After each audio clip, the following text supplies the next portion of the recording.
When you open Microsoft Office PowerPoint 2007, you'll see a major change to the look of it in the top portion of the window.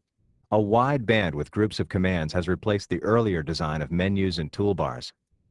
The wide band is called the ribbon, and it's something like a dashboard. It displays the commands you need and keeps them in front of you. On the ribbon, the commands you use the most are organized on a tab called the Home tab. These commands support the things you do most frequently. For example, copy and paste, add slides, make formatting changes to text, apply list formatting, work with shapes, and find and replace text. Clearly, though, all the commands you need as you create a presentation won't fit onto one tab. So, along with the Home tab, there are others. Each tab has commands that support a type of work.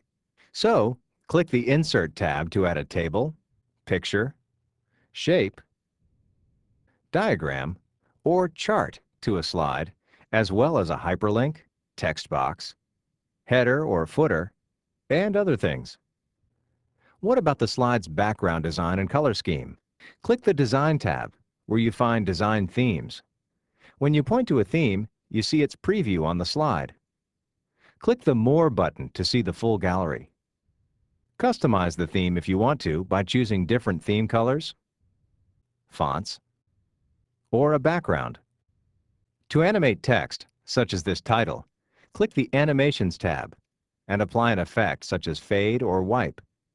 Note that you get a preview of the effect just by pointing at it. For more control over animation effects, use the range of options in Custom Animation. Transition effects are plentiful too. Hover to see an effects preview. Using the Slideshow tab, create timings for the show or record narration for it. Click Set up Slideshow for other options. On the Review tab, you'll find the Spelling Checker, Research Service, and Reviewing features. Want to comment about your text? Click New Comment to insert a comment. And now, all the views you're used to seeing are laid out in front of you on the View tab. By the way, the buttons to switch views are still available too on the lower right part of the window. Now, let me tell you about other types of tabs. These appear on the ribbon only to support certain tasks. For instance, when you click a shape or text placeholder, you have a tab available with formatting commands just for the shape or placeholder. This type of tab is called a contextual tab.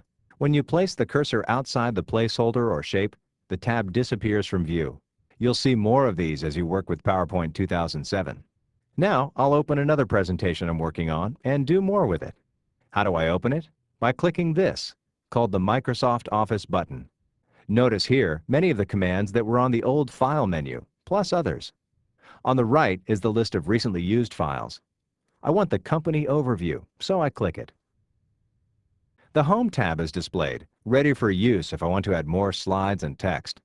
I'll type the company name and then make it bold. Nothing new about that. Bold, as I'd expect, is available right here with other formatting buttons. On slide 2, I'd like to add one more item to the list. How do I make room for it? First, I'll select the placeholder around the text.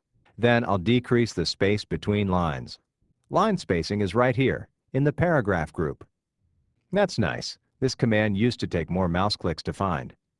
Now I can type another item comfortably. I need to add a new slide. Here's what I want. Click the arrow and I get choices for a slide layout. I'll be creating an org chart, so I'll pick this slide layout, which lets me insert a graphic. There's the new slide.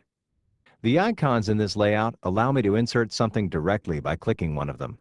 Org chart layouts are part of the new Smart Art graphics. I'll click the icon for Smart Art graphics to see a selection of graphic layouts for inserting.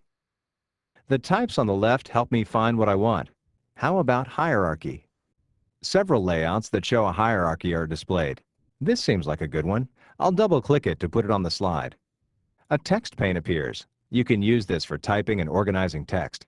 I'll start with our CEO. Text that I type in this box fills the graphic and follows its hierarchy. The name typed into the list item at the top goes in the first shape in the graphic, and subordinate names go under it. I'll close this for now by clicking here. I'd like to work on the look of this graphic a little. On the ribbon, I see one of those colored tabs. These tabs are part of SmartArt tools, and they help you work with all SmartArt graphics. Here on the Design tab are other styles available for the graphic. I've now given the org chart a style that rounds or bevels the top shapes. I like that. And because the org chart is no longer selected, the colored tabs I just used are hidden. And now the Home tab is redisplayed. Another way to insert a SmartArt graphic is to click SmartArt on the Insert tab. Let's pause for a second here to look at a small collection of buttons. This is the Quick Access toolbar. Use it for frequent actions, like saving your work or undoing something. You can add other buttons to this toolbar and put it on its own row, below the ribbon. Back to the presentation. What about a look and colors for the whole show? Let's go to the Design tab. Use Themes to design the slides. Earlier, you saw that the theme showed a preview when you pointed to it, giving you a handy clue about how it would look when applied to the slide. The theme colors apply to the SmartArt graphic too. I like this one. I'd like to try different fonts though. Let's check the Fonts gallery. These sets of fonts apply to the title text and body text in the presentation. When I point to a combination of fonts, the fonts show in a preview on the slide. When I click a choice, the fonts are applied to all of the slides in the show. Now I've done some of the typical things I'd do to create a presentation. What about final things, like printing and previewing before I print? For these options, click the Microsoft Office button. Point to Print, and you'll see Print Preview. You get the print choices you had in earlier versions, which work the same as before. Now, I want to save my presentation. Easy. Click Save on the Quick Access toolbar. But here's something to note.